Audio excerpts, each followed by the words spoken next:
Welcome to Anime Modex Official. Today we will understand Hell Paradise Season 2 Episode 6 in very simple language. The episode begins with Kabimaru, Sagari, Yujihara and Mei in front of them. Then the Tencent Ren clearly says that your plan are useless and you can't defeat us. In a flashback, Sagari asks what we will do if we directly clash with Tencent. Some people say we should run away, but Kabimaru refuses. He says we will not run. We have a plan B. Plan B is that the Tencent will not be defeated by strength but by destroying their core. Ren explained that the elixir of life is almost complete and now they only need an offering, which means human sacrifice. He also says they have learned how to refine Ten and Aza helped them because he wants to save his brother. Everyone thought they were in Raunto place, but Ren reveals that this is Doing place. He is a master of Feng Shui and can control the 10 of the non-living objects. He changed the entire layout of the castle of confuse the enemies. Now the real battle begins. Ren's attribute is water and Kabimaru attribute is fire. Water weakness fire, so this is Kabimaru worst matchup. Yujihara has the earth attribute which can hinder water, so Kabimaru tries to protect her.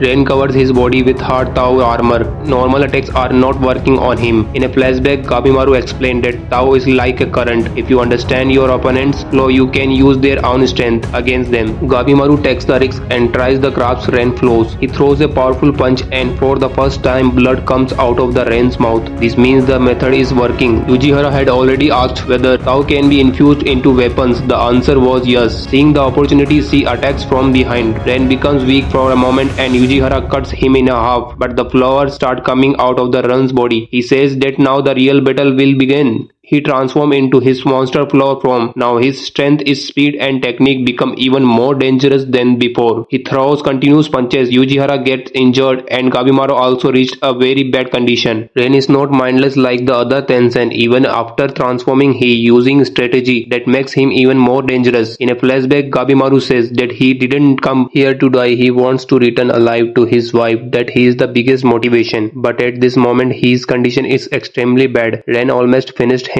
On the other side, Sagari and Mei are trying to get the elixir, but looking at Kabimaru's state, it is clear that the real test is still remaining. And on the cliffhanger, the episode ends. If you like this explanation, make sure to support. See you in the next episode.